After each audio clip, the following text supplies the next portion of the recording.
Bismillah, alhamdulillah, wassalatu wassalamu ala rasulillah wa ala alihi wa sahbihi wa man walah. Assalamu alaikum, que la paix soit sur vous. Ici Ahmed el-Imam du Centre islamique de l'Outaouais.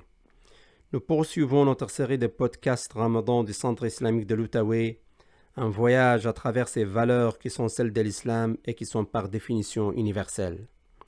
Le sujet que j'aimerais aborder dans ces podcasts est celui de la relation entre la foi et la raison. En tant que leader spirituel, je rencontre peu de gens qui ont quitté l'islam ou qui sont sur le point de quitter la foi. Les raisons de quitter l'islam, j'ai constaté, sont variées, mais une réponse qui revient sans cesse est la suivante. J'avais beaucoup de questions et on m'a dit de ne pas remettre en cause ma foi, alors j'ai décidé que ce n'était pas pour moi. C'est généralement plus complexe que cela, mais c'est à peu près le point essentiel.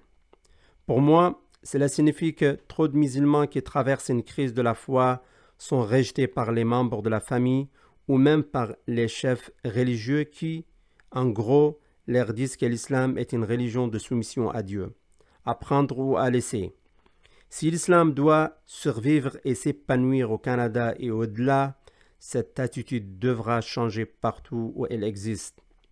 Même si, oui, l'islam est basé sur cette compréhension de l'harmonie entre le côté intérieur et celui de l'extérieur avec les enseignements et les conseils de Dieu, il y a beaucoup de place pour le doute, les questions et la raison.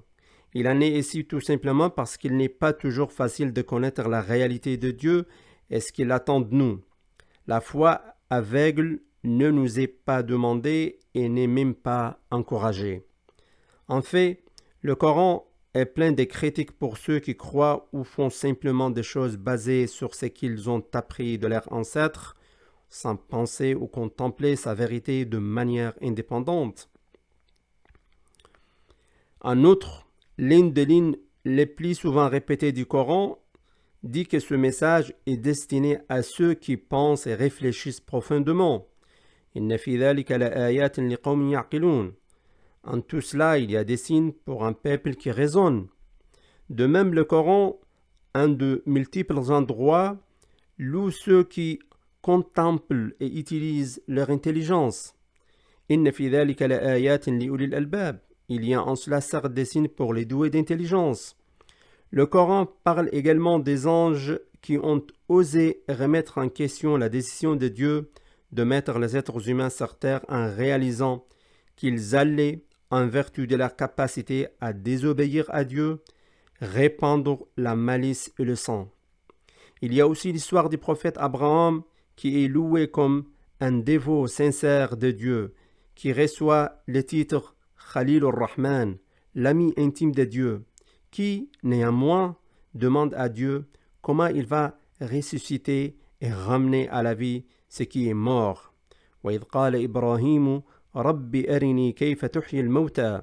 Et quand Abraham dit « Seigneur, montre-moi comment tu ressuscites les morts ». Et nous avons l'histoire du prophète Moïse qui est honoré d'avoir parlé directement à Dieu, mais qui demande à Dieu de se montrer. وَلَمَّا جَاءَ مُوسَى لِمِيقَاتِنَا وَكَلَّمَهُ رَبُّهُ قَالَ رَبِّ أَرِنِي أَنظُرْ إِلَيْكَ. Et lorsque Moïse vint à notre rendez-vous et que son Seigneur lui y parlait, il dit « Ô mon Seigneur, montre-toi à moi pour que je te voie ». Lorsqu'il s'agit de convaincre les gens de la foi, le Coran est rempli de passages qui utilisent des signes dans l'être humain et dans l'univers pour contempler l'existence, l'unicité et les génies de Dieu. Le Coran montre également dans le prophète Abraham comme modèle de foi quelqu'un qui utilise à chaque étape sa raison pour prêcher à son peuple en montrant les signes dans les cieux et en montrant la faiblesse des idoles fabriquées par l'homme. De même, les prescriptions et les interdictions qui figurent dans le Coran sont généralement clairement justifiées et on ne s'entend pas à ce qu'elles soient suivies sans considération. Le prophète Mohammed, lui, aussi invitait ses compagnons à poser des questions, parfois très difficiles et personnelles, et y répondit calmement et intelligemment.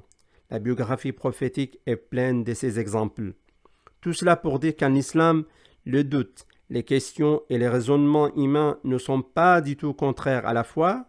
En fait, on peut très bien soutenir que la foi n'est pas complète sans ces choses.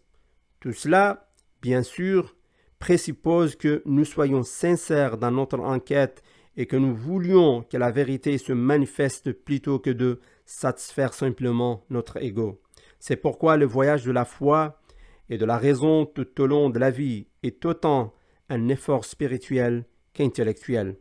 Sur ce point, le Coran admet volontiers que la foi ne peut être obtenue par le seul intellect. La foi, de par sa nature même, est une croyance qui s'installe et trouve sa conviction dans le cœur avec l'aide de l'esprit. Les disciplines spirituelles comme la prière et le jeûne sont les méthodes par lesquelles la foi s'enracine dans le cœur. Voilà, c'est tout pour aujourd'hui. Nous nous retrouverons dans d'autres podcasts pour poursuivre la conversation, Inch'Allah. À bientôt. Assalamu alaikum. Que la paix vous accompagne.